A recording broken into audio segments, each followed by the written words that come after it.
I'm Amy, sex educator, sex and relationship coach, and sex shop owner. And I'm April, VP of an international high-end pleasure products company and boss queen sex toy mogul. We're best friends who make our own rules about who we are as sexual beings.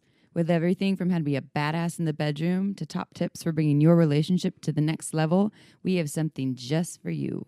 So sit back, relax, and enjoy the show. Don't forget to head on over to our website at shamelesssex.com for more. And for 15% off of some of our favorite sex toys, use coupon code SHAMELESSPP in all caps at purepleasureshop.com. You are listening to a pleasure podcast. For more from our sex podcast collective, visit pleasurepodcasts.com. Well, hello, everyone. Hey, everybody. We are back from Vegas.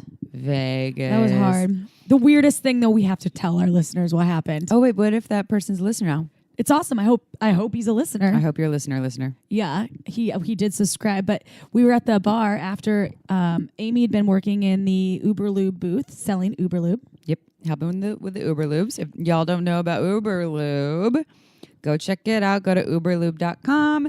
We are big fans of Uber Lube. I actually was a fan of Uber Lube even before I started working with them. I'm actually the one that went to them, not for the podcast, to actually work with them being their educator for the brand. And I was like, that was like 7 years ago. Yeah, and I was right? like, I love your lube. I would really love to work with you. I think it took them a year to realize that I was awesome. And it doesn't always, everyone picks up on that right away.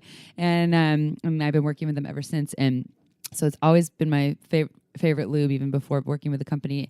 It's a long-lasting silicone lubricant, never gets sticky, no flavor, no scent, really body-friendly. The bottle itself is beautiful. It's like a luxury lubricant. You leave it on your nightstand. It doesn't even look like a lubricant. And there's so many folks, doctors, sex educators, so many folks are on board because it's such an amazing lubricant that when people use, they're like, lube can be this good. So I recommend checking it out. Go to uberlube.com. You can use coupon code SHAMELESSSEX in all caps and you get 10% off your order and you also get free shipping. So go check out a bottle, know why we're obsessed. But anyways, interesting story. We were at the bar with the founder of Uber Lube, who's been on our show before. Yep. He was on what was that? It's like the professional wanker and the lube chemist. Yes. That was it. So check out that episode. So we were with him and we were sitting at the bar getting ready just for one last drink to go back to our room. Long story being short, we ended up chatting up this person at the bar and who was super sweet, super nice guy. Yeah, really nice guy. And then we were walking away because we weren't planning on spending a lot of time at the bar. And I was kind of joking like I do. And I was like, what's up, dude? Why are you following us? What, do you want to be our manager or something? I'm like, you better hand over your social security number and your driver's license in order for that to happen. And he takes our business card out of his wallet and hands Amy his wallet with all of his credit cards and everything in it. His and ID. His cell phone. Yeah, everything. And then disappears. He just walks away. He walked away. And we were like, we're all stunned. We're like, wait, what? And you were so confused. You were like, you thought we were responsible or something. You were freaking out. Like, it's like as if I was like, dude, we didn't take it from him. We can just bring it to the front desk. I thought he was joking. He was going to come back, and you really had to pee, and I had to pee too. And wanted to go back to my room, and I was like, I don't want to stand here. And you're like, I don't want to stand and wait. And I'm like, I don't either. But we have all of this guy's stuff. What is he going to do? Yeah, I was all panicked, but we did drop it off at the front desk, and then he DM'd us on Instagram. Yeah, I was like, thanks for returning my stuff. I was like, did you just read the rest of it? He sent this really wonderful long novel that was hilarious. No, because I wrote him. I was at the airport when I wrote him back, and I said something in the DM like, "You really worried us there," and I said something like, "For fuck's sake!" Like, he responded with like funny story about that, and so we won't get too deep into it. Okay, But I have to read that now. And so he was awesome. It was no way that it was in no way was it was just it added to the weirdness of Vegas. And my personal philosophy about Vegas is that every time I go, it takes a little bit of my soul away. So I try to go there just for one night, but I just told him it was thought-provoking because it was. We talked about it for like, what were his intentions? Yeah. Had no idea. So interesting. That was my last moments of Vegas. Yep. And and I mean, it was, at least I have you and some other friends there to hang out with. It's not so lonely, and when you're in Vegas by yourself, it's kind of lonely. My theory about Vegas is that actually most things is that not a lot of good things happen after midnight, and that was at Vegas- 12:05. Yeah, yeah, and it wasn't a bad thing. It was just funny and like odd. And then we got locked out of your room. There's so many reasons why it was all just weird. Getting locked out of rooms in Vegas, you have to walk like 25 minutes to the front desk. Yeah, You're like, and no. and then I had to pee. Yeah, it was a whole thing. Amy so was running in the hallways barefoot, like looking for places to pee. She's like, I'm gonna go in the stairwell. It's gonna splash. I can't go in the stairwell. I didn't go in the stairwell. Really funny. I actually went and found a bathroom, but I had to go 30 floors down to go and do that. So yeah, we were there for a trade show. We're happy to be back. I hope to only go to Vegas once a year because it is just very challenging for my system. Yeah, me too. So this month, everybody, our workshop is half off. Yes. Our Wild Woman Sex workshop. It's all about practices, tips, tools, and how to be a badass in the bedroom. It's for female identified folks. And it is all online. We did 4 videos and it's usually $199. We're doing it for $99 this month. Half off? So half off. Go to shamelesssex.com. If you click on the workshops, then it has all the information. Then there's practices. There's the 4 videos. There's also a bonus erotic meditation. I believe we're also giving away my Orgasm 101 class as a bonus gift too. So go check it out, and you essentially get to work directly with us. So get it well. It's hot. On sale. And April, this thing that we talked about. So we want to make like some stickers or some art to give to our fans, but not just a photo of us half naked with a banner like we normally. Well, because remember you were asking me about something like for water bottles, for stickers to put on water bottles and stickers just to have. Yeah, to give away. And I was to like, people. you mean like us half naked with the shameless sex thing? And you started laughing. I was like, well, that might be a little awkward some places. So maybe we could get someone to create some amazing art for us. Like it's still us. Yeah. But it's almost like like animated. cartoony, Yeah. or cartoony looking, or But classy cartoony. but classy with like the shameless sex logo. So we're gonna call on you, our beautiful listeners, and just invite you to send us some whatever, a recreation maybe of a photo we have out there, a shameless sex photo, or something that we will make into stickers, and we'll give you a shout out if you want one. If not, we'll keep you anonymous. Oh no, we'll ship you some free sex toys. Well, we'll also ship you free sex toys, but if they don't want their name on our podcast, we won't share it. But if they do, we will. And if 100 of you do, we're not shipping you all free sex toys. We're shipping the one that we actually select and make stickers. And maybe out of. we'll select 2 and those 2, or maybe 3 and those 3. You get a sex toy. You get a sex toy. And we've got a lot of juicy, great sex toys. Oh yeah, right we now, got a whole so bunch. We stacked up. So You know where mine are? Under my bed. ooh, mine are bunch. in my cabinet under my TV in my living room. Now when they rob our houses, they know where all the sex Oh toys yeah, are.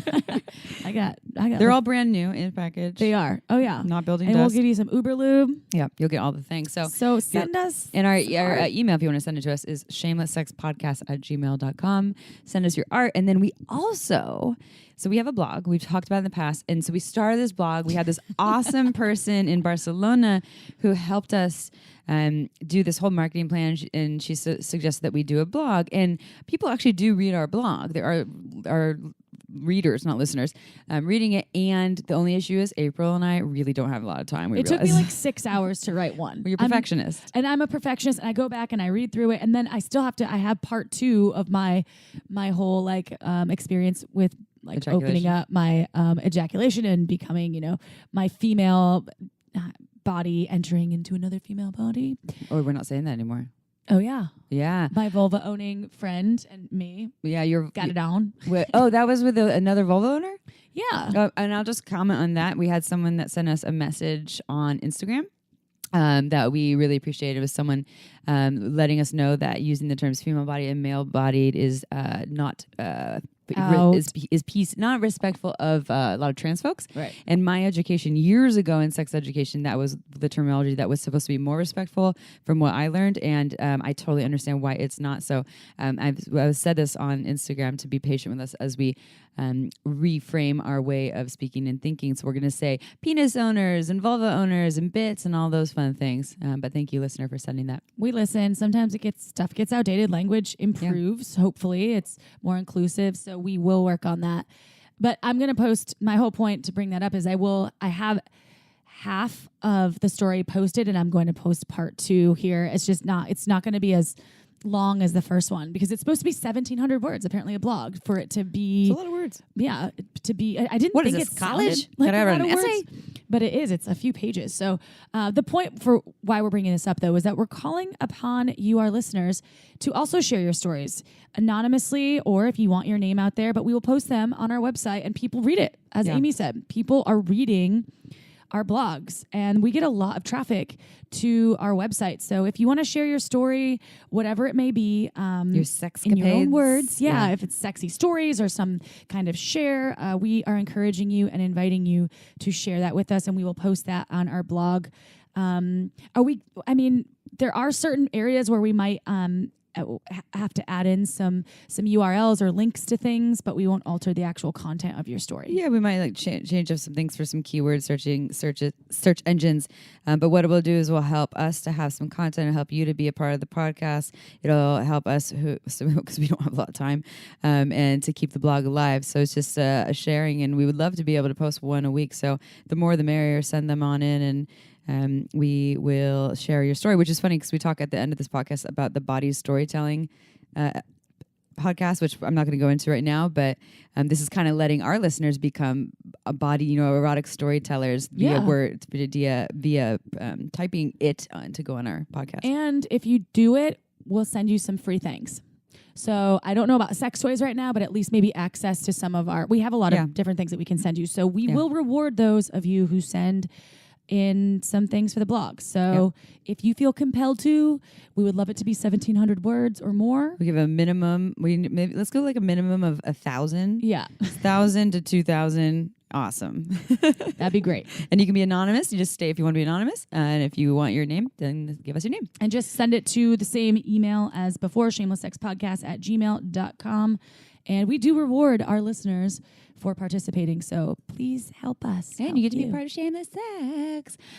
Okay, so I'm going to read it's a sex question, but it's also a little bit of testimonial. I'm not going to read the whole testimonial because it's really long. And to the listener that sent this testimonial, it's about what they titled it, what they say, antidepressant considerations and an important question. They sent it because we answered a sex question about I don't know if this person, the sex question, someone didn't actually say anything about antidepressants, I don't think. Oh, no, they did. SSRIs? Yes. They responded to a second part of it saying that they actually have recently been diagnosed with depression, but they didn't say whether or not they were on SSRIs. And then they came back and answered, and I think they said they were, but just newly or something. Yeah, I'm not completely familiar, but this person who sent us this testimonial, this part about antidepressants and libido and sex drive, sent us a very long, really wonderfully written. They're very articulate. They should write us. Maybe send this for a blog. Maybe we can put this on the blog. That would be great if they would let us. Maybe we can email them back and do it. Yeah. Well, look, we're just learning. We're coming up with ideas. We're coming up with ideas and learning because it's really long, well written. Yeah. But I just want to share a little bit about what this person shared, and then they have a sex question that's actually not even related to that, to libido and antidepressants, but it's about self-pleasure and masturbation. But what this person said in regards to when they were diagnosed with depression and they were taking antidepressants, and then their libido changed and actually became pretty much non-existent. And there's a number of reasons why that was there. They even played around with different types of medication, different dosages. This is what they said. The thing that really helped me was a suggestion from my psychologist that my psychologist made to me. It's make sex your focus. Now, this just might be me, and there was something that he picked up on in our sessions that made him say that. So I got several books on sex, women's anatomy, sex and psychology with women, and just to make significant changes in our environment and my knowledge. And the drive came back while I was on the medication. He's married, by the way, that's what he's saying, So it can be done. It's like the saying goes that if you walk the walk, things fall into place as you'd want. It's like a 40-year-old version where he's like, is it true if you don't use it, you lose it? Yeah. Yeah.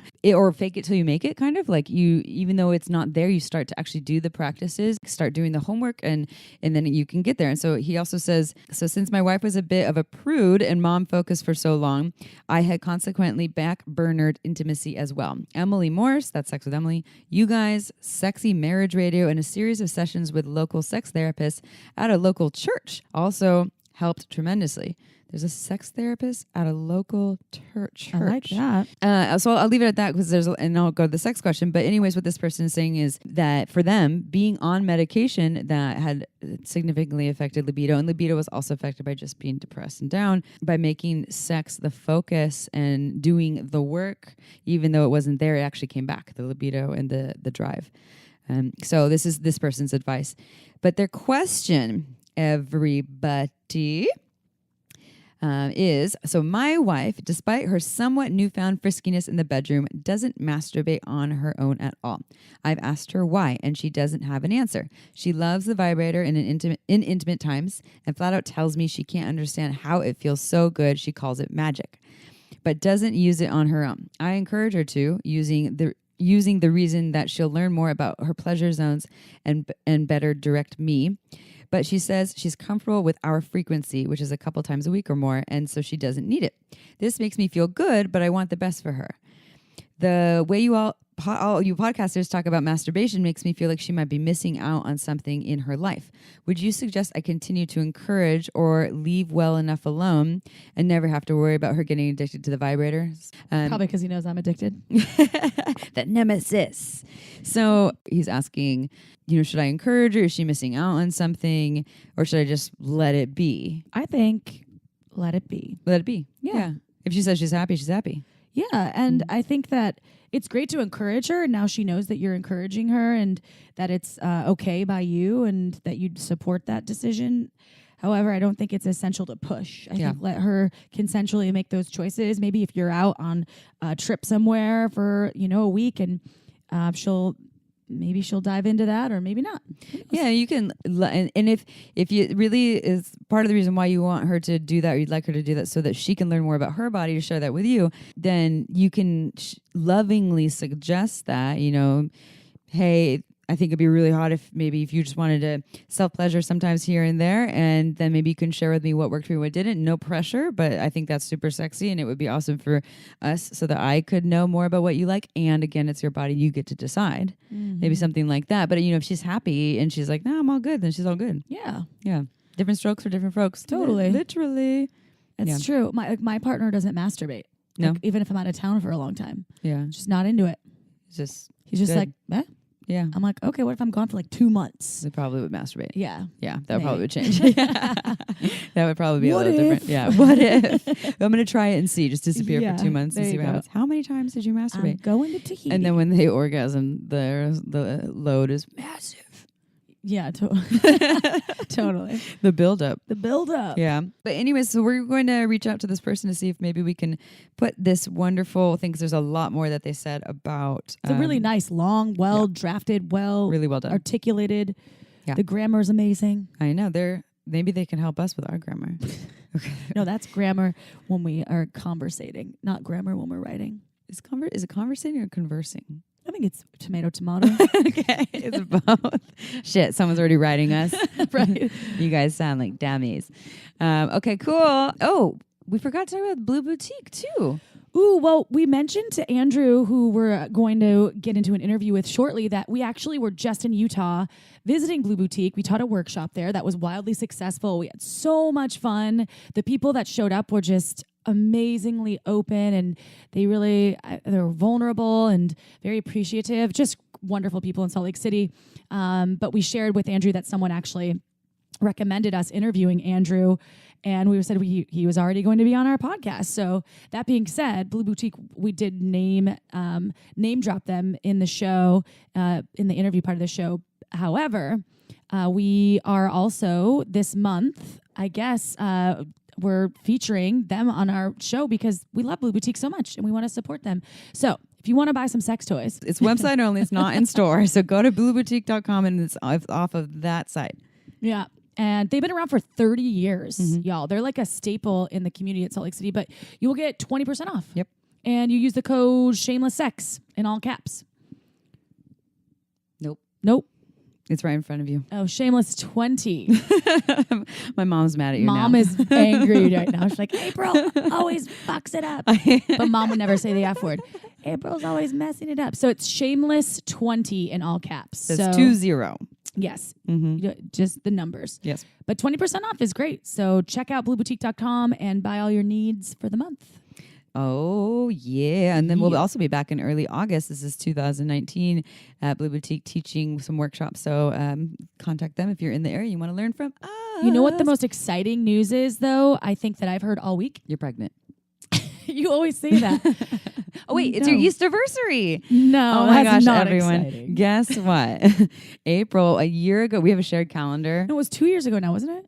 Is this your second annual Yeastiversary? I feel like it is. 2 years ago. Yeah, it was 2 years ago. From today, April had her first and only yeast infection, and we have a shared calendar, so I put it in there as her Yeastiversary. We also have our anal anniversary. It was 2 years ago because it was right before I left for the Caribbean. I remember sitting at the table and talking to our two friends about it. And I was I'm feeling yeasty. And one of them was a nurse, and she's like, don't you just want to scratch it? Like, just get in there and itch it. And I was like, no, I'm scared. It's not good for and it. I was like, yes, I do. Anyway. Happy Yeastiversary, Thank you Chip. for honoring my Yeastiversary. If anyone wants to send she her gave me a big bag of nutritional yeast to celebrate. Just everyone, just so you know, that doesn't help your yeast infection. No, it definitely doesn't. Apple cider vinegar did help. There's some other natural and I'm sure some other pharmaceutical options. However, that's not part of this conversation. The exciting thing is that OMG Yes came out with season 2. Oh, well, I don't. Is it actually available to them, or do we just get to see it? Well, we got a preview of season 2. I don't actually know if it's to the public yet. I think that it's going to be out within maybe a couple weeks. Okay, but it's awesome. We got to see it. Yes, and it's super cool. Amazing. I started watching it at the airport, and I was like, "You need one of those screen covers." I know. I used to have one on my phone, but I looked, and there was a person sitting on either side of me, and so I did like a kid over your shoulder behind you. I know. I was definitely feeling the eyeballs switch. People always do look, I feel like, at what I'm looking at on my phone or my laptop. Yeah. Well, that would be a good thing for them to see. It's not even that inappropriate at all. Like, it's not pornographic. They use really, like, real people that are talking about their own pleasure in such a great way, just to hear people openly talk about pleasure. Yeah, it's super tasteful, and there's all these different videos, and we've talked about season 1, which is external vulva pleasure, and so it's for folks who want to learn how to have, maybe it's hard for you to have an orgasm, maybe you've never had an orgasm, maybe you have amazing orgasms and you want to have even more amazing orgasms. Maybe you have trauma on certain parts of your vulva, and you can find out different ways to pleasure yourself around the trauma. Like, I have a torn labia, and I actually lately now have been kind of vulva mapping myself with that to figure out how I can sort of put pressure and what amounts of pressure. And these videos really do help me check out different ways to play. Yep. Yeah. And so season 2 is actually internal pleasure. So they talk about, the first inch of the vaginal canal, G-spot, et cetera. And so it's showing these folks, and they actually are, it's not all cis. Not all cis women. Yeah. So it's actually, there was some trans folks too. And they're talking about the pleasure that they like, how they learn to have this pleasure. And then they show you these little techniques, but they're not doing it to the point when they're wanking themselves. They're actually just like, a touch here for this amount of time. So really, really well done. And everyone gets $5 off if you go to omgyes.com/shameless. And you get $5 off. And right now, I know it's only season 1 out, but season 2 should be out as ASAP. Maybe when this episode's out. Maybe. And they're not actors, y'all. They are real humans. Yep. I think that's really cool because a lot of I think most people these days, and when you look at commercials, are actors. Like, I used Prilosec and it really worked. You know what I mean? You're like, that, you were paid to say that. So these folks are part of research and development, all for you to explore your pleasure. R&D. R&D. R&D. R&D. I like in the podcast how Andrew says instead of Kickstarter, he says Dickstarter. I Hey, know. That's cute. spoiler alert. That's some of the awesome stuff that's going to be in this episode because he is so funny. Yep. Such a funny human. Yeah, he's amazing. Like, just comedy. Yeah, Love comedy it. and really knowledgeable and and just super knowledgeable and empowered and strong in the way that he speaks. I'm super stoked. His on this messages episode. are great. So we're about to dive into that episode. Before we dive in, before I read the bio, another piece to share with y'alls is, April and I, we live busy lives. We are on the road. We are always moving around. And you know what you always say, Amy? I'm ripped. Oh, wait, what's the joke? Do you have a do you have a needle and thread? No. Because I'm ripped. Or you can say, do you have a Band-Aid? Because No. I'm cut. She has all of the silly I do, jokes. and I do bust them out shamelessly when I'm at different places and I need a party pleasing joke. And they're actually very they're like the saggy boob one and the Yeah. that one's not always appropriate depending on who you're talking to. Well, Perk up with the I did tell it at like a at 5-year-old. an Easter dinner one time with my ex-boyfriend in front of his grandmother. How'd that go? Not so well. I bet it didn't. So being on the road though, this week both of us were on the road. I was all over the place, and I find that I run out of things to do at the gym. I don't even know what to do half the time when I'm at the gym because I'm like, what is this equipment for? What does this do? So You've been doing an app for a while. I've been using an app for a while, and now you got a new one. I just started using OpenFit. Yep. It's awesome. So when I go to the gym, first of all, I will go to the gym and find every excuse to make it only 20 minutes of not doing a lot because I know. I'm like, time to go get a sandwich. So you're like, I don't want to sweat that much. No, but when I go, I'll go do gnarly classes that are an hour long to an hour and a half and things like that. And one, they're not everywhere I go when I travel. 2, I don't always have that time. 3, sometimes I don't want to get in the car and go to these things. They're expensive. There's a number of reasons why. And so now that with this program, I can just do it at home. From the comfort of your own home or hotel room or hotel gym if you want to go to the gym or outside. Yeah. And you can just throw on the videos and there's a lot of them to choose from. A lot. Some of the things are only 10 minutes. Some things are half an hour. I did this one that was a 600 second, which was at 10 minutes of hit. It sounds like not a lot when you say 600 second. And high intensity interval training. Yes. That's what hit is. That one. Okay. So I did that one, 10 minutes. I was more sore from that 10 minutes, and I was able to do it. The 2 days later, as I get older, it takes longer for the soreness to kick in for some reason. 2 days later, I was more sore from that than I am from some of the hour-long hot Pilates things that I do. That's awesome. Yeah. That means it's working. It's targeting muscle groups that you probably do not normally tap into. Yeah. And folks, it's not about losing weight at all. It's about feeling healthy. That's my thing. I don't get on the scale. I just want to feel healthy and strong. Yeah. Like a badass, bull. empowered April. So, as we've been saying, OpenFit has changed the way that we work out. And with our code SSPodcast, you can join us on a fitness journey personalized just for you. We can all work at the same time, maybe. Oh. Well, because you can choose any of the videos. There's bar. There's the HIIT that you did today. Yep. There's yoga. So again, use our code SSPodcast and start using OpenFit for your journey to a healthier life. And right now, they have a 30-day challenge. And our listeners get a special extended 30-day free trial membership to OpenFit, where you can get fit and feel healthy and strong. So when you text SS podcast to 303030, that's 303030, and you'll get full access to OpenFit, all the workouts and nutrition information totally free. Again, just text SS podcast to 303030. All right. So if anyone wants to send April a present for her yeast anniversary, her address is 55555. You can even come over and hang out. She'll give you free hugs. Just kidding. Okay, so are you all ready to hear the bio? Yeah, I want to hear about Andrew. Andrew is awesome, as we already said. This was a really fun podcast. And yeah, you'll know more about Andrew.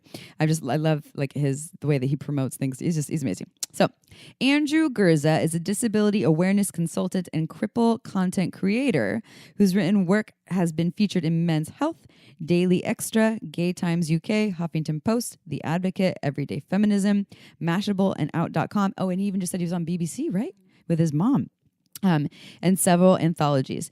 He has guested on a number of podcasts, including Dan Savage's Savage Love and Cameron Esposito's Query.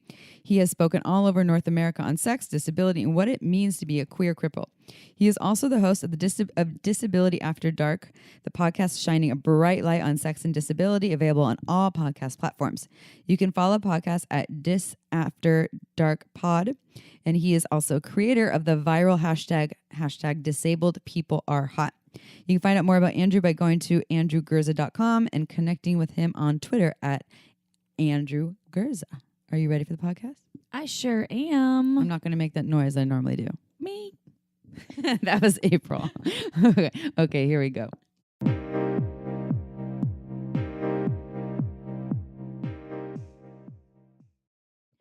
All right, everyone. It is episode time as promised. This episode, I don't know if Andrew was referred to us. I think we found Andrew, but a listener actually requested that we have someone come on the podcast who is an advocate and specializes in this topic. And so, listener, if you're listening, we listen to you. That's a lot of listens. We really appreciate your feedback. We heard you. We heard you. We listen to all of our listeners and the feedback that they give us. It doesn't mean we can do every single thing, but we really value that feedback. And so we're really happy to have Andrew here. I already read the bio. You already know all about Andrew, but welcome to Shameless Sex. Andrew, we're so happy to have you here. Hi, thank you for having me, Amy and April. It's nice to see you digitally. Yeah, we get to see you a little video call. Y'all don't get to see Andrew, but if you go to Andrew's website, maybe you will. Mm-hmm. You can see a lot more of me on my website, actually, if you like how much more? Yeah. Well, I mean, I'm pretty sure there's a dick shot there somewhere. Nice. Good, awesome. All right, dick shot. And I know you're on Instagram and all the things too. I'm on the Insta, and I will plug myself later. But yeah. Cool. Okay. Awesome. No dick shots on Insta, Andrew. Oh, I know. man. Fucking Foster Sestra. Like, what the hell? Yeah. Come on. What the hell? Oh, shadow ban. Don't even get us on our shadow ban platform. All right, Andrew, can you tell us a little bit about yourself and how you came into doing the work that you do? Sure. My name is Andrew Gurza. I'm a disability awareness consultant, Cripple Content Creator, as you know from the bio. I work predominantly in sexuality and queerness and disability because no one is really talking about that, and it's not really a conversation we're having enough of. I produce the podcast Disability After Dark. I also give public speaking around sexuality and disability all over the world. So if you're listening and you want to hire a speaker, I'm available. Let me know. But how I got into this work was I was bored, frankly. I didn't have a job. I finished school. I have a master's degree in legal studies and disability from a university in Canada, Carleton U in Ottawa, Canada. So I have the background in disability. And when I finished school, my master's in 2013, I wanted to do disability consulting work where I talk about disability for a company. That's what I wanted to do. And when I explained my interest to employment agencies that help disabled people find jobs, they all said to me, well, that's not a job, that's a hobby. Like, have fun with that and do it on the side, but it's not a real thing that we can help you do. And I was like, well, I don't believe you. So I literally went on to Vistaprint, printed off some cards with my name, picked a title that I had stolen from somewhere, disability awareness consultant. And I was like, okay, I guess this is who I am now and what I do. I'm going to start handing these cards out to random strangers, saying what I do and see what kind of feedback I get. And then I started contacting places like HuffPo and The Advocate and Out Magazine, saying, hi, I have a story to tell about being queer and disabled. Do you have anybody writing regularly about that? And HuffPo said, pitch us some ideas and we'll see what happens. And at that point, they didn't pay. So at that point, I didn't know who the fuck I was at that point and what I was doing. So I wanted just exposure from a big platform. And so they printed a bunch of stories I'd written. And I kind of got my feet wet in realizing I could write these experiences day to day. And then I realized somewhere in there that I could also speak and I could give lectures because I don't have a lot of physicality once I'm in my wheelchair. Like, I can't do a lot of physical stuff, but I have a voice and I can speak. So I realized that I had seen enough college lectures. I know how to command a room. I can do that. So I just went in and I started just saying, I have a story to tell. I can put things on a slide and tell you about disability and tell you about how gay men don't talk to me and tell you about how I like to suck dick. I can do that for a job. And that's literally what I started doing, just really being really upfront about my experience with people and saying, here's what I do, here's who I am. Let's talk about the barriers to access for disability. Let's talk about my disability. Let's talk about how sex and disability is amazing. Let's talk about the ableism that people deal with. So I started doing all of that really independently from the seat of my pants, just saying I don't know what I'm doing. And I still now, 7 years on, say I am not an expert in this field at all. I have no credentials technically in this field other than my own lived experience. But I think that's a great jumping off point. And I always say to disabled people that are looking for work, stop looking and make your own. Like, why do you have to? One of the great things about being a freelancer with a disability is that I'm not adherent to anyone's schedule. I can decide to work one day or not work one day. I can work 2 hours and then have a nap. I can, so it's really for somebody with complex disabilities, freelancing and doing what I do, I highly advocate that disabled people, whether we're talking about sex or whatever they want to talk about, use your lived experience as a disabled person to create work. Well, that's, yeah. And where I can tell you, for two people that have to get on airplanes all the time, you were talking about this, that for you, it's, travel is extra challenging. And so you get to work from home. For us, two people who get on the airplane all the time, where travel isn't challenging for our physical bodies, that I totally get that. So glad that you've found your niche. And I love that, reminding people to create their own direction. Can you tell us, I heard you use some terms, ableism, and so we're going to ask you some of the lesson around the language around disability, telling listeners what ableism, able body means, what terms are helpful or are not helpful, and or respectful of people's experiences. I think that it all depends on who you're talking to. I think disability needs to move away from a person-first identity. So people always say, "Oh, person with a disability." If you want to call yourself that, fine, I get it. That's your own personal choice. But if I say to you, hey Amy, hey April, call me like a queer cripple, that's what I've chosen for myself, and that's what I'm expecting you to respect that. And so if somebody says, call me differently abled, which is a term that I abhor, but if they said to you, that's what I'm asking you to call me, then you would respond in kind and say, okay, great. I think the respect comes from whatever that particular disabled person says I want you to call me. Then you, like, much like how we're doing with the trans and non-binary communities and like pronouns, we're saying, hey, what's your pronoun? Do the same with the disabled community and ask, like, hey, how would you like me to identify your disability? And if they say, oh, I don't want you to identify it at all, you follow suit. Or if they say, I want you to call me a wheelchair user, you follow suit. You give them the right and the respect of like, this is your body, this is your experience. How would you like me to notice it or not? And so then I love that. And is ableism then just, or ableism is referring to I can break that down for you. So ableism is basically if you're discriminating against any disabled person, if you make a joke that's off color, or if you, oh, you're so inspirational, blah blah blah, like that's ableism. Like if you demean a disabled person, sexual ableism is a thing too. We're like, oh, like, does your dick work? That's one I get all the time. It's really just not seeing a disabled person as a whole person and using their disability to either inspire yourself or to demean them. It's really insidious because unlike racism and unlike all the other isms that we talk about, ableism is like the last one that we're starting to realize is a real thing. People don't realize how painful it is when someone's an ableist. And I think we're all ableist. I'm disabled too, and I'm not above it. I've done things that were inappropriate with or said things, not done things. I've said things about other disabled people's bodies that I probably shouldn't have. And I've thought things that were ableist. And I'm not saying ableism is bad. I'm saying the way we weaponize ableism, we're not willing to, nobody wants to be, like when you call out somebody on their ableism and they're like, oh, no, I'm not being discriminatory. I'm just asking. Well, it's like you are. And if you just realize you're an ableist and I'm an ableist, and we all have the possibility to be an ableist, and if we recognize that from the start and move forward, then great. But we're so afraid to be called out or even called in that context that we don't move forward that way.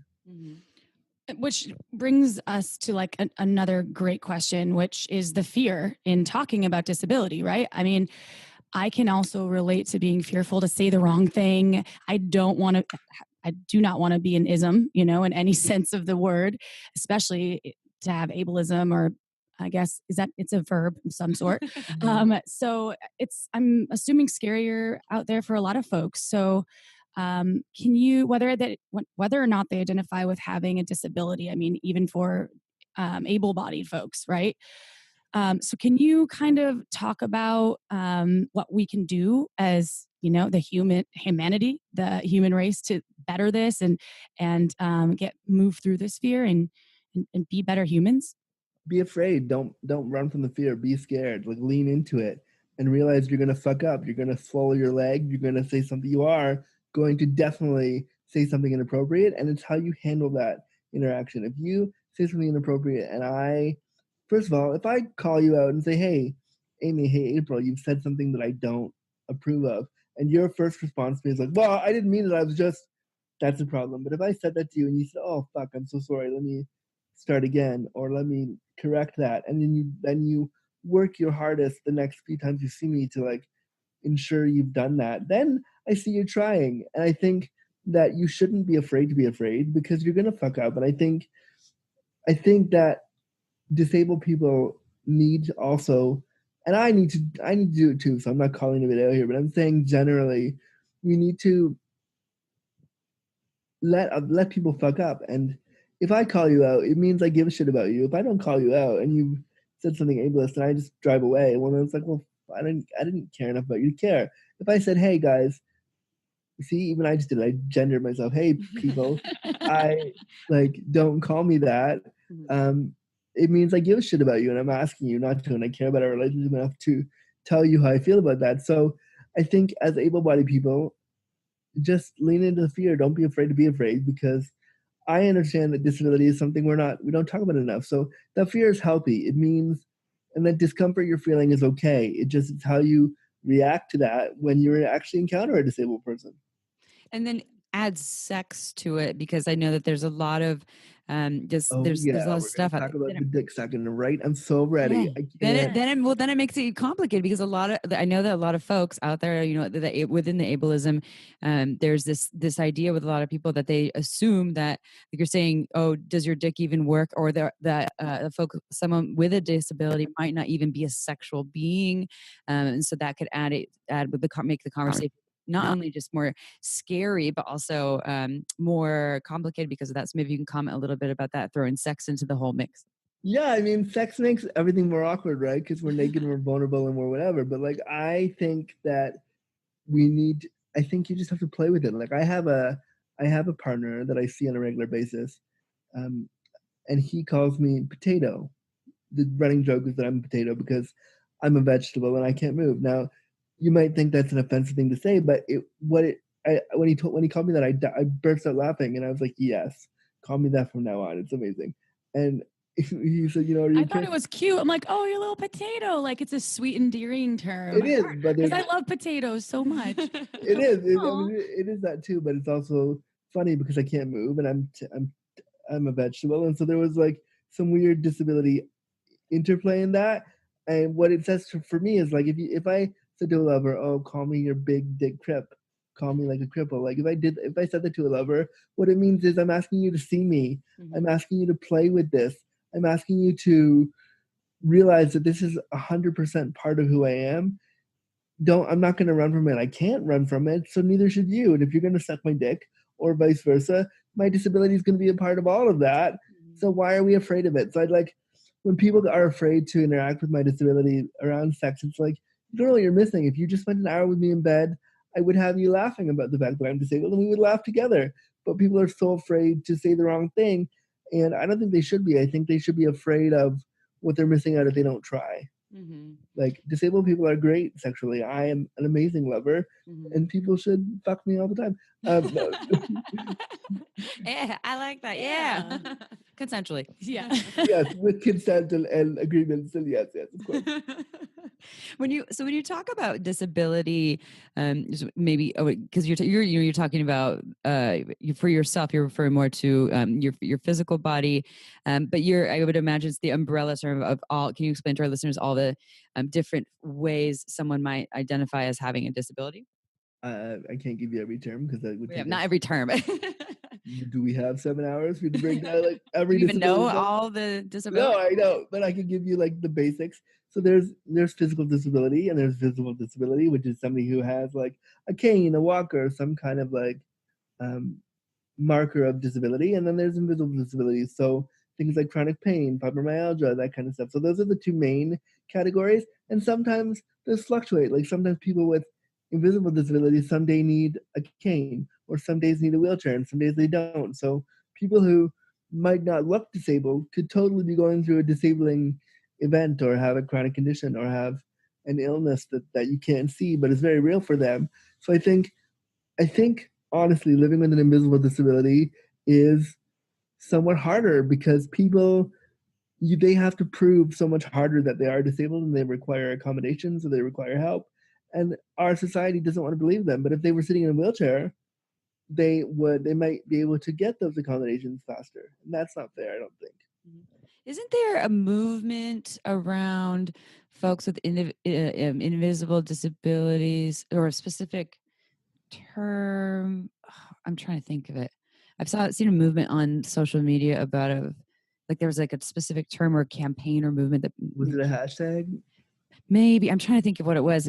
Maybe this is not going to go anywhere, but I saw folks who had invisible disabilities that had a specific way of identifying with it in a some sort of terminology that was like empowering. And I don't remember exactly what it was, so maybe we can just pass over that question. But I remember seeing something around that. I'm sure there has been. I don't know which one it is. I'm sure we'll know after this episode airs because I'm sure someone will write us in and let us know. Yeah. So that'll be good. Please do. Yeah. So can you, for our listeners, give some key points, or there could be some tips, or just the things that folks should know about sex and disability? It's great. Well, you say that on your you so say right on your website. You say your website talks about the fun and the vulnerability around sex, and yeah, it's great. I mean, it can also be chock full of ableism. Like it all depends on who I'm fucking and spending time with. Like I work predominantly with sex workers to have my needs met, and that is one of the greatest things I've ever done. It's one of the most important investments in myself that I've ever had the privilege of doing, because I was trying to meet guys on Grindr and the apps before, and I was being constantly met with ableism and constantly met with people's prejudices, and they're like, "Oh, I'm so sorry you're disabled. I don't think we can have that one night stand, or I can't do that thing. I can't come over because I'm too scared." Like, so I made the decision 2 years ago to start hiring men for sex, and I have had some really powerful experiences with these men, because you build a friendship, you build a relationship that is a working relationship, and I know that I'm safe with them. I trust them. I know for the next 2 hours I can be as slutty as I want to be, and I'm safe to do that. And it's a really empowering thing I've done, and I'm throwing that in there because I think advocating for sex services and disability and sex work and disability is such an important thing, and I wish that it was legalized everywhere, and it's not legal in Canada. So like technically what I'm doing is illegal too, but I don't give a fuck. I'm enjoying myself, and like, come arrest me. Like I don't, I'm not scared of it, but I just wish that it was more of an option for more people. And I also wish it was more financially viable for a lot of disabled people who don't have the privileges that I do to make money and to use it for that. You start a Kickstarter campaign for folks, because everyone needs access to that. A dick starter campaign. A Kickstarter campaign. I like it. Brilliant. So is that something that you'd say for folks who are living with a disability, that if you know that there are folks out there are sex workers, and there are and that it can be a really empowering experience, like in your case, where people might not feel like they have access, and then through those experiences they can learn a lot and feel connected, like you're saying, it could be fun and sexy. And yeah, I mean, I had some of the best sex I've ever had in my life with sex workers, because they allowed me to explore my sexuality in the way that I want to.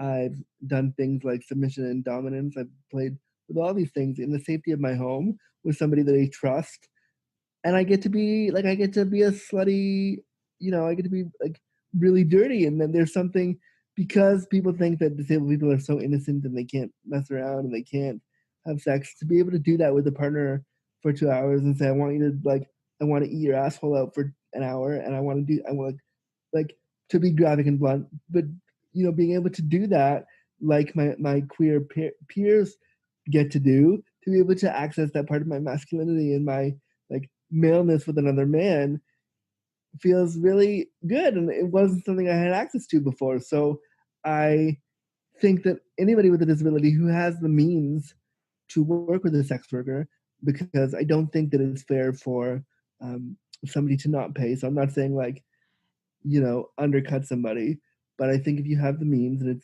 it's possible for you, definitely it should be something you could explore. I don't know if we're allowed to ask, and maybe, I don't know if you want to Oh, share, go but on, I'm ready. Yeah, where do you find these sex workers? Do you just Google? Because I'm sure some people don't know. I've Googled. I mean, with every, I'm not going to give you the exact site because I don't know Right. because foster ancestry is a real thing, and I don't know how that works. But I Googled it and was like, find me a male sex worker, and because the internet is a vast, joyous place, I found it pretty quickly. Okay, good. So if you type in I'm looking for a sex worker, something will come up. Mm-hmm. Yeah, and that with the Sesta Foster laws, it's some of the major search engines or spaces like Craigslist and those things that were greatly affected, but there are still other avenues available. And people are out there who are doing it, and I think also disabled sex workers who again, just like we said earlier, that I'm a freelancer and this is what I do. Like being a sex worker and being disabled allows for disabled people to have income. Mm-hmm. And not be tied to anyone's schedule, and also explore their bodies too. So there's a whole bunch of avenues around disability and sex work that people should be exploring that we're not exploring. And so I've just publicly come out kind of all over the world on BBC and on HuffPo, talking to my mom about working with sex workers, and she approves of it and actually is proud that I do that. And so that was such a weight because I was hiding it for 2 years. I would have these sessions with these men, and I wouldn't say like, I wouldn't obviously be like, hey mom, I'm gonna go hire a sex worker. I'd be like, oh, I'm going on a date, wink, wink, and we'd have a session. Now I can say, like the other day, I told my mom, I was like, for my birthday in a few weeks, I want to have a threesome with my 2 favorite sex workers. And I told my mom, and she's like, great, that's awesome. Like I think that's amazing. And so like to have that openness with my parent about the fact that I do pay men for sex, but I've chosen this for myself feels super empowering. And I just, like I said, some of the best sex of my life has been with sex workers, and I wouldn't change that for the world. So did your mom give you the threesome for your birthday? Did she pay for it? Because that's a good birthday present. No, she didn't, because she knows I'm well off. But you got this. Yeah. she supported me, and like we went on BBC News the other day and did a clip with like all over the world about us together talking about that, and like that's a big fucking deal. Mm-hmm. Oh my god, I love that. Mm-hmm. That is so amazing. I love it. Mm-hmm. Go mom too. Mm-hmm. Go mom. Yeah, mom. Yeah. Mom. Has your relationship with your mom always been like that, where you've been able to talk? I mean, you said you just came out to her, but has it always been somewhat open and connected like always, that? It's been always very open. She helped me in the bathroom as a kid. She bathed me as a kid because of my disability. She bathes me now when I need help. Like we're very close.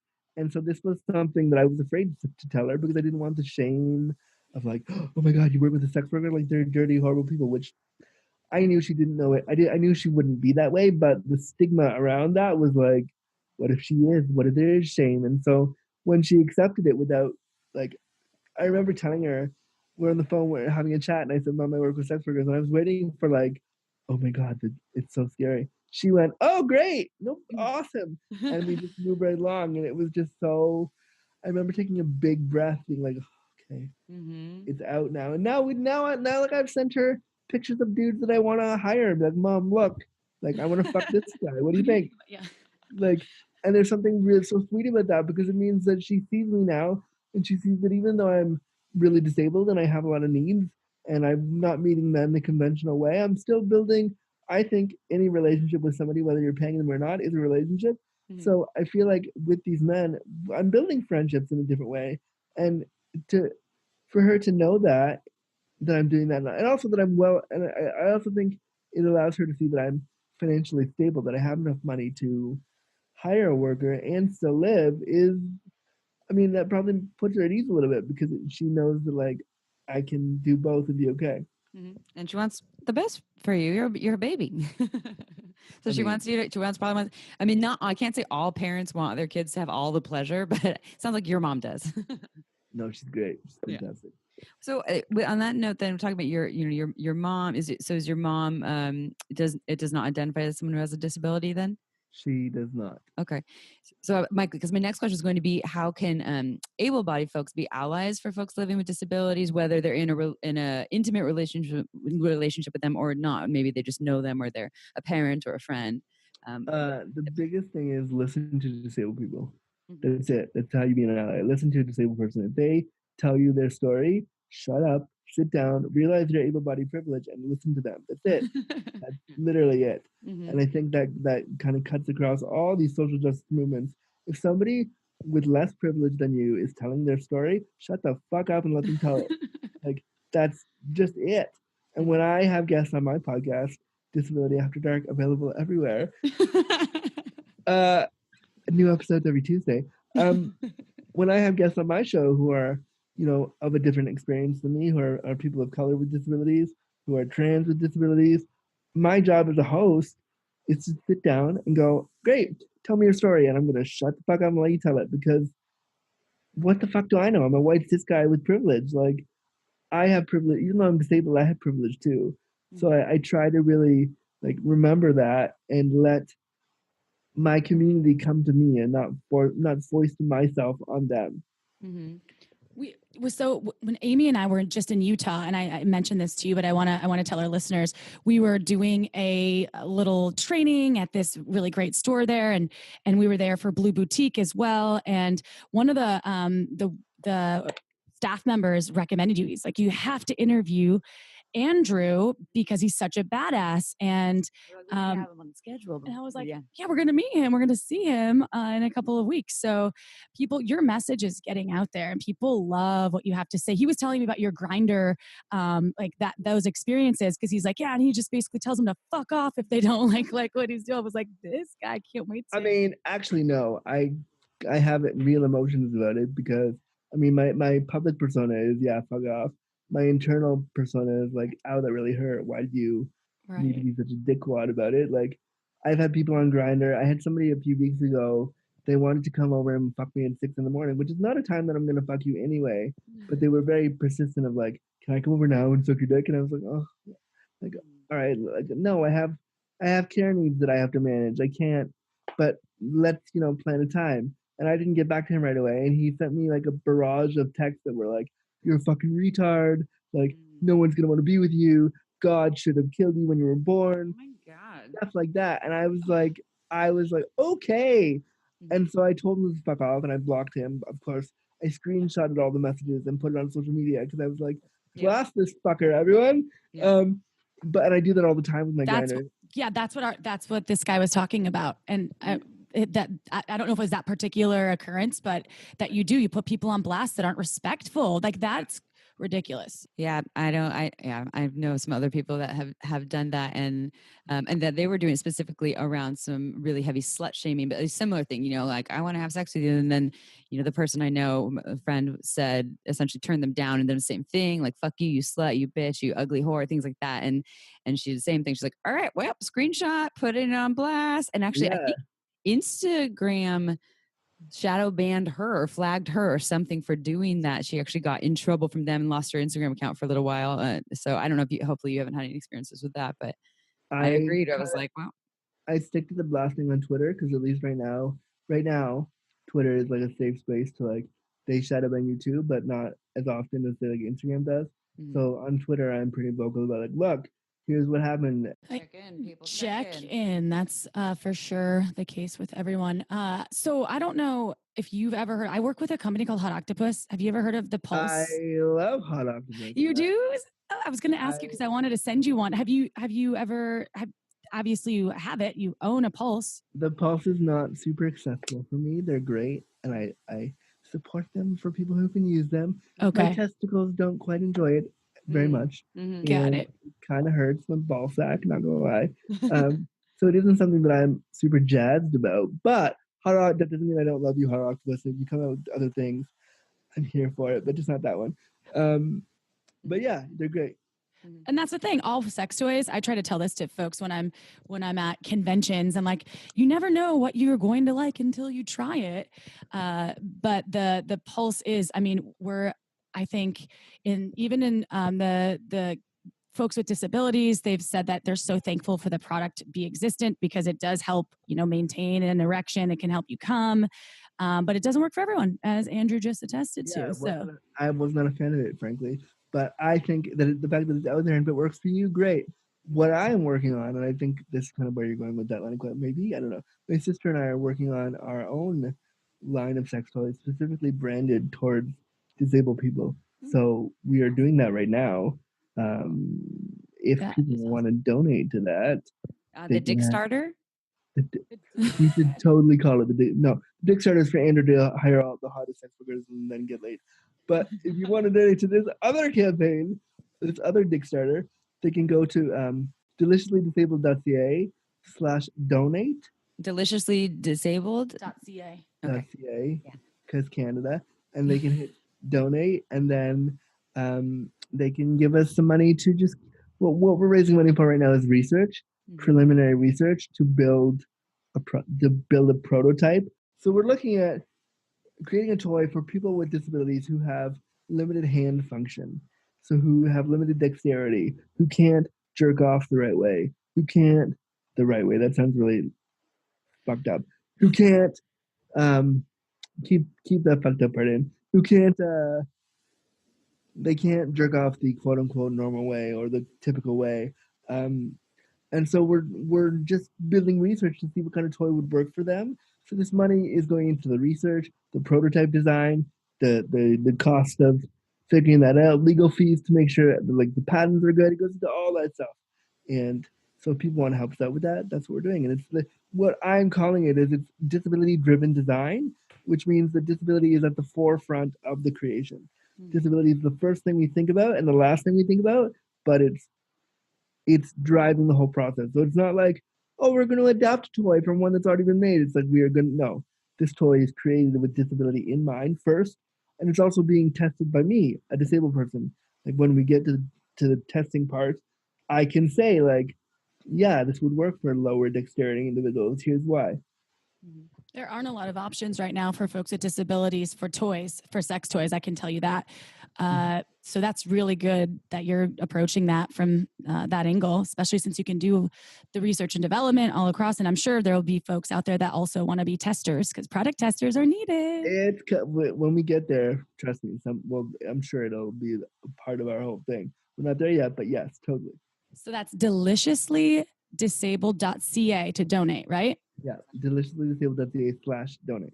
I'm going to put some money up for that myself because I think it's so Amazing. good. Yeah. We would appreciate it. And if you also want to fund my sex worker birthday thing, let me know. No, The threesome, when's your birthday? May the 6th.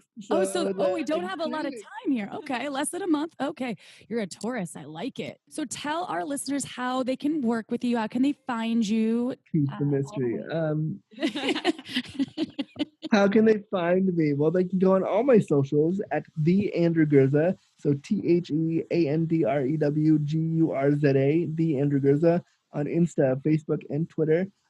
They can download my podcast every Tuesday on all the platforms, and they can also head over to the podcast Patreon, patreon.com/disabilityafterdark, and they can pledge $1 a month to keep the show going. Because being a podcast producer is, as you know, super hard. And to find topic ideas and to like fund new equipment, to fund like server fees, it's not cheap. So if anybody wants to help out there, that's great. They can head over to my website, www.andrewgurza.com. I have my press kit there. Some videos I've done with internet celebrities like Davey Wavy are there. My talking stuff is there. I also give talks in person or over Skype.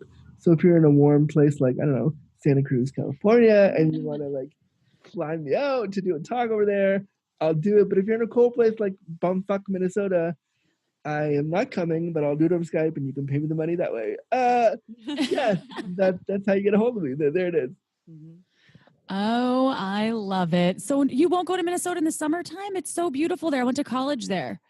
I mean, I love people from Minnesota. I also listen to a lot of murder podcasts, and there are a few gems from Minnesota that I am obsessed with. And I listen to Wine and Crime, which is like I've heard of that. I haven't listened to that one, but I'm obsessed with crime shows myself. No, you need to like both of you need to pull out your phones, spend an hour just listening to these three friends get drunk and talk about crime. It's my favorite show. I love them so much, and I'm actually going to be on their show this weekend. We're recording an episode, and I am the most excited. I love that because we have a wine sponsor that sponsors us with wine, local winemaker, Margins Wine. I don't know if you drink wine. I'm not a wine drinker, but hey, if you want to sponsor me, I will. Then I'll drink it. Or I'll just take I will take a sip and pretend like I drink it all the time. Oh, nice. I wish we could say that we just take a sip and pretend. And actually, I don't wish. I like drinking it. Yeah, I'm on a wine cleanse right now. I'll tell you, I'm cleansing myself of all the things. Oh, wow. Too much Vegas, Andrew. That's what happens in Vegas. Vegas will do it to you. If it had been Margins wine, maybe you wouldn't have been feeling so bad the next day. It's true. What do they say about Margins wine? Doesn't give you a hangover because there's no additives or it's all organic. So, and a lot of times organic wine doesn't taste good. This one tastes yummy and That's it's awesome. awesome. Well, you go to marginswine.com and they're actually sold out, unfortunately, but sign up for the newsletter because of our podcast listeners who love the wine so much. You're going to have to wait for the next batch to come out. It comes out, I think, about in July, but sign up for the newsletters and the folks that are on marginswine.com will get first access to each new round of wine she produces. So check it out. You won't be disappointed. I haven't heard of a lot of folks that are disappointed. Even Amy's mom likes it and she is a wine snob like me.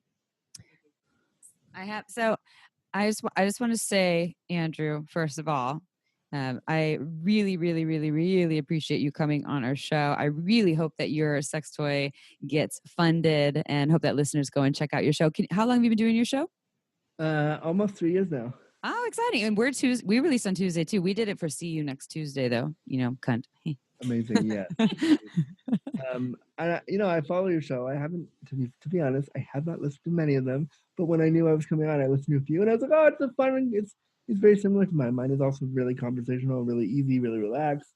Nice. Like, it's not sponsored by any. Like, it's me in my bedroom making a show. So like the fact that what I love about it is that disabled people will write into me, or they'll send me emails, or they'll leave me reviews that are like, I've never heard a show like this that encompassed my experience. And like, thank you. And that, I don't care about the numbers when I get emails like that. I'm like, wow, somebody cared enough to listen and tell me that. Like, that's why I do it. It's not for me to be a podcast star. I could give a fuck.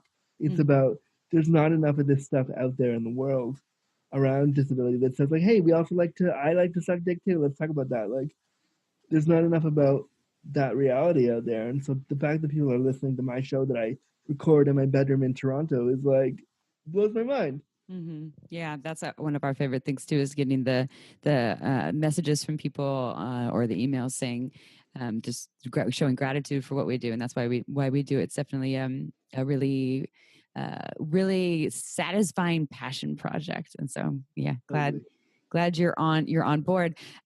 Okay, so what we would do at the end of an episode is we would just say, thanks everyone for listening. Please go review us on iTunes. We love 5-star reviews. And you can find us on all the apps. And then April would say ciao for now. But I'm actually going to play everyone a little trailer for another podcast. We're plugging all kinds of podcasts. Andrew, have you heard of the Body Storytelling podcast? I had like the one that's kind of co-produced with Risk. It's body storytelling. Well, so body storytelling it's like an erotic storytelling. We call it a show. They do not stand up. They go travel all over. They get on stage and people tell their erotic stories on stage. And the podcast art is like a burlesque woman, right? It's Dixie De La Tour. I think she has short red hair. Yeah. I've seen her around. Yes, I do know it. Yeah. So what we're doing for the next couple episodes is we're going to preview a little trailer for our listeners for other awesome podcasts that we love and stand by, and definitely Andrew's, which you all know. Go check that one out. And remind our listeners of the name of your podcast one more time. Disability After Dark. Woohoo! Available on Stitcher, iTunes, Google Play, Spotify. New episodes every Tuesday. All the apps. Great. Thank you, Andrew. And everyone go check out Andrew's work. Go sponsor this either Andrew's lovers, or also sponsor this awesome sex toy or sex toys that we are hoping. Oh yeah, one more thing before I forget. Yes. I'm also I am the creator of the Disabled People Are Hot hashtag, which you may have seen going all over in social media. I made that. So if people want to buy a shirt, they can go to podcastjukebox.org, click on the store. They can click on Disabled People Are Hot, and they can buy a shirt. And if if people with the means want to donate a shirt so that a disabled person on low income can receive one, I will send it out to them personally.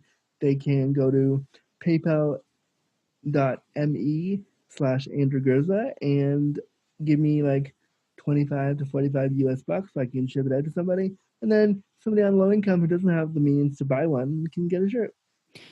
Do you just remember all these things, all the like web addresses and codes off the top of your head? We're terrible with remembering our things.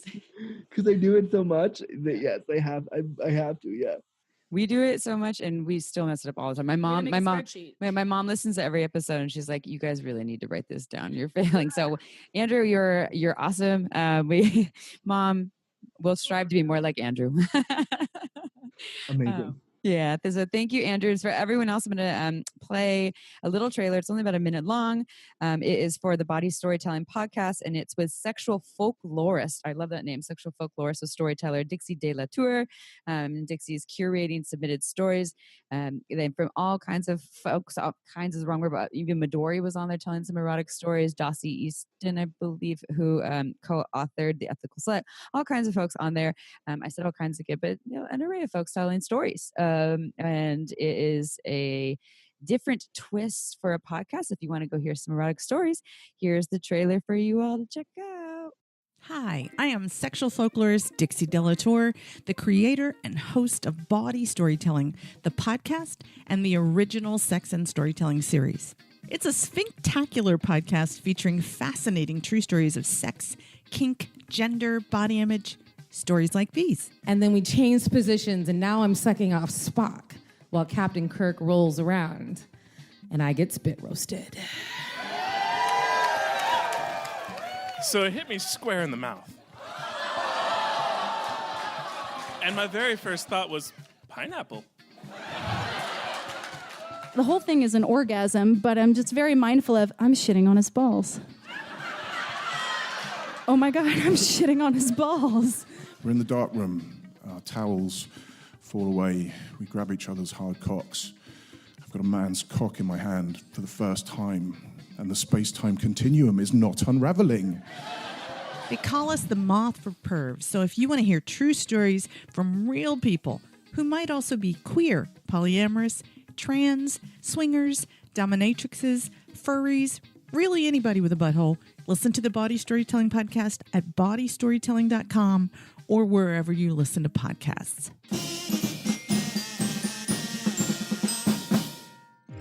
Don't forget to head on over to our website at shamelesssex.com for more. And for 15% off of some of our favorite sex toys, use coupon code SHAMELESSPP in all caps at purepleasureshop.com.